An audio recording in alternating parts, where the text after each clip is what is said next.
سامعین محترم، عتبہ بن ابی لہب، اس کے نکاح میں حضور صلی اللہ تعالیٰ علیہ وآلہ وسلم کی ساجزادی تھی۔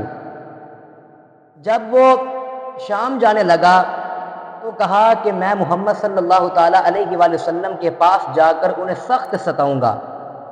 چنانچہ اس نے حضور صلی اللہ تعالیٰ علیہ وآلہ وسلم کے پاس جا کر کہا، اے محمد صلی اللہ تعالیٰ علیہ وآلہ وسلم، میں سورۃ نجم کو نہیں مانتا، میں سورۃ نجم کو نہیں مانتا۔ پھر اس ظالم گستاخ نے رسول اللہ صلی اللہ تعالیٰ علیہ وآلہ وسلم کی طرف تھوکا اور آپ کی ساجزادی کو طلاق دے دی۔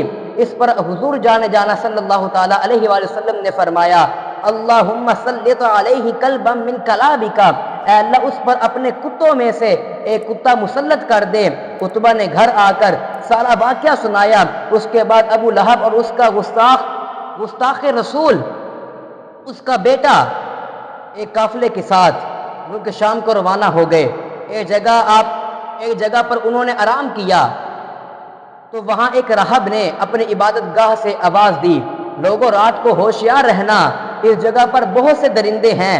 چنانچہ ابو لہب نے راہب کی آواز سن کر کہا، اے قریش کے لوگوں، میری مدد کرو، میں اپنے بیٹے پر حضور صلی اللہ تعالیٰ علیہ وآلہ وسلم کی دعا سے ڈرتا ہوں۔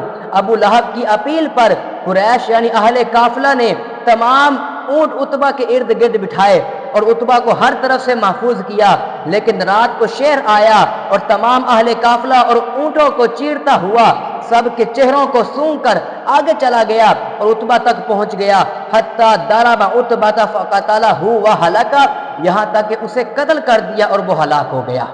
یہ ہے گستاخ رسول کی سزا، یہ ہے انجام۔ آج بہت سے لوگ اٹھ رہے ہیں، حضور کی شان میں گستاخیاں کر رہے ہیں، بہت سے لوگ اٹھ رہے ہیں۔ تو سامعین محترم، جو بندہ، جو لعین حضور کی شان میں گستاخی کرتا ہے، من سب نبیا فاقتلوہ، جو حضور کی شان میں گستاخی کرے اس کا سر تن سے جدا کر دو، بس اس کا سر تن سے جدا کر دو۔ اللہ رب العزت کی بارگاہ میں دعا ہے کہ خالق کائنات ہمیں صحیح معنوں میں حضور کے ساتھ محبت، عشق نصیب فرمائے، اور اللہ تبارک و تعالی گستاخان رسول کو جہنم میں اعلیٰ سے اعلیٰ سزا عطا فرمائے۔ اللہ رب العزت کی بارگاہ میں دعا ہے کہ خالق کائنات ہمیں حضور کے ساتھ محبت کرنے کی توفیق عطا فرمائے۔ وآخر دعوانا الحمد للہ رب العالمین۔